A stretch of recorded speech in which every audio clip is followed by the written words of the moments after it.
Binunot at sinurog ng mga taga-PNP Drug Enforcement Group at Philippine Drug Enforcement Agency ang libu-libong tanim na marijuana sa Tinglayan, Kalinga.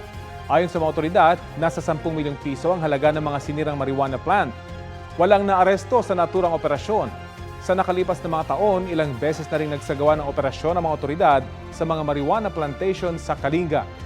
Hindi tulad sa ibang bansa, bawal pa rin po sa Pilipinas ang marijuana. Arestado ang isang babae matapos umanong tangayin ang placement fee ng ilang aplikante ng isang recruitment agency sa Paco, Maynila. Balita hatid ni Jomer Apresto. Kayo po na-arrest namin sa pisa ng warrant of arrest. Pababa pa lang ng bus ang babaeng yan ng silbihan ng warrant of arrest ng mga tauhan ng Barbosa Police Station sa Sampaloc, Maynila. Ang babae nahaharap sa patong-patong na kaso ng qualified theft.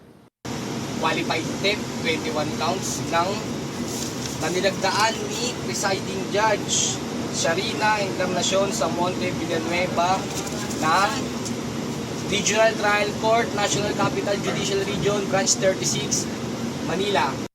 Ayon sa pulisya, isang informant ang nagturo sa kinaroroonan ng 32 anyos na akusado.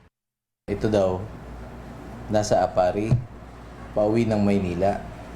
So, yung sabi ng informant natin, sasakay sa Lawag. Binigay sa amin yung number ng bus at yung pangalan ng bus. Inabangan na ng mga tropa sa Sampaloc. Sa investigasyon ng pulisya, dating tauhan sa isang recruitment agency sa Paco, Maynila ang babae na kinilala sa alias na Reyna. Siya raw ang itinuturong tumangay sa placement fee ng ilang biktima na nangangarap makapagtrabaho sa ibang bansa. So yung mga placement fee, pumapasok sa kanyang e-wallet. Tapos sabi niya, na-hack daw yung kanyang e-wallet. Natanggal sa trabaho ang akusado at nagsimula ng magtago sa mga otoridad. Nakausap namin siya pero tumanggi siyang humarap sa kamera. Aniya, pawang mga magtatrabaho sana sa Saudi Arabia ang kanyang mga kliyente. Ang bayad sa placement fee, katumbas daw ng isang buwan na sasahurin sana ng mga aplikante sa oras na matanggap sila. Sinabi naman ng Manila Police District o MPD, bukas ang kanilang tanggapan para sa mga tao na posibleng nabiktima rin ni alias Reyna. Mananatili muna sa Barbosa Police Station ang akusado habang hinihintay ang commitment order ng korte. Jomer Apresto nagbabalita para sa GMA Integrated News. Ito ang GMA Regional TV News. Namerwisyo rin itong weekend ang mga nagdaang pagulan sa Visayas at Mindanao. Sa Libertad, Negros Oriental, 3 minor de edad ang kinailangang tulungang makatawid sa ilog. Cecil, ano nangyari sa kanila? Rafi, nakatulog sa kubo ang magpipinsan at nang magising ay mataas na ang tubig sa Mandapaton River. Resulta yan ng ilang araw na pag-ulan sa Barangay Sulongon. Ayon sa La Libertad MDRRMO, humingi ng tulong sa kanila ang mga magulang ng magpipinsang edad 14, 16 at 17. Nang bahagya ng bumaba ang tubig sa ilog, gumamit ng lubid ang rescuers at isa-isang naitawid ang magpipinsan. Pahirapan man, tagumpay silang natulungan. Dahil din sa mga pagulan, nagka-landslide naman sa Libak Sultan, Kudarat. Pansamantalang natigil ang biyahe ng mga motorista sa Cotabato-Libak Highway. Nadaanan lang ang kalsada matapos ang ginawang clearing operations. Sa Davao City, arestado ang isang magnanakaw umano ng motorsiklo. Ayon sa mga otoridad, nabisto ang sospek matapos niyang tangkaing ibenta online ang ninakaw na motorsiklo. Na-recover ng pulisya ang ninakaw na motorsiklo, maging ang 3 iba pang sinasabing itinago niya sa ibang barangay. Magsasagawa raw ng verification ang pulisya bago isauli ang mga nakuhang motorsiklo sa mga may-ari nito. Mahaharap sa karampatang reklamo ang sospek na walang pahayag.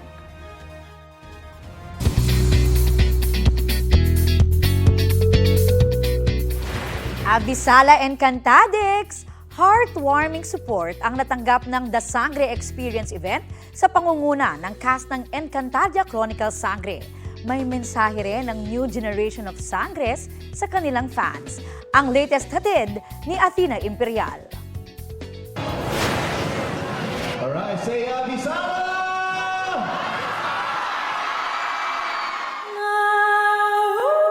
Asnamon Voyanazar! Tila Tila bumukas ang lagusan sa pagitan ng Encantadia at mundo ng mga tao. Hindi magkamayaw ang fans nang makita nila ng personal ang buong cast ng Encantadia Chronicles Sangre. Kumpleto ang bagong henerasyon ng mga sangre na ginagampanan ni Bianca Umali, Faith Da Silva, Kelvin Miranda at Angel Garden. Ilang linggo pa lamang po umiere ang Encantadia Chronicles Sangre. Ay ganito na po ang pagtanggap sa amin. Kahit na hindi pa po kami magkakasama apat na umiere ngayon, excited po kami na mas makita pa po nila kung ano pa yung mga susunod na mangyayari. Kasing lamig man ang puso ni Kera Mitena ang panahon ngayon. Kasing init naman ang pagtanggap nyo ang mga Hatorian. Kaya maraming salamat po sa inyong lahat. Natutuwa rin ang mga sangre dahil tinitingala silang tila superhero ng generation ngayon.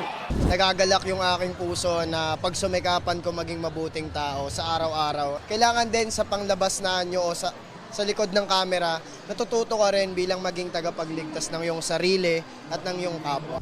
Wala na sigurong masasaya pa na makapagpasaya at makapag-inspire ng mga bata. Especially ako, lumaki din ako na napapanood ko yung Encantadia. Inabangan din ng fans sina Nunong Imaw, Michelle D bilang Hara Cassandra, Rian Ramos bilang Kera Mitena at Shuvie Etrata bilang Vishdita. Ang cast ng Maka dumating din para suportahan ang Encantadia experience. Full experience sa mundo ng Encantadia ang hatid nitong mall activity. Bukod kasi sa tsansang makausap at makita ang mga sangre at iba pang cast ng serye, ay maaari ring bisitahin ang Hatoria, Sapiro, Lireo at Adamya. Athena Imperial, nagbabalita para sa GMA Integrated News. Kilig ang hatid online ng posts ng kapuso couple na sina Ruru Madrid at Bianca Umali para sa kanilang 7th anniversary. Ipinost sa IG ni Bianca ang picture nila ni Ruru. Gumawa rin siya ng tula na sinagot ang tulang ipinost ni Ruru. Idilarawan ni Bianca sa kanyang tula ang mga pinagdaanan ng kanilang 7-year relationship. Sabi ni Bianca, pang forever na ang love niya para sa aktor at siya lang ang ipinapanalangin makasama. Sa post naman ni Ruru, gumawa siya ng edited random videos ni Bianca.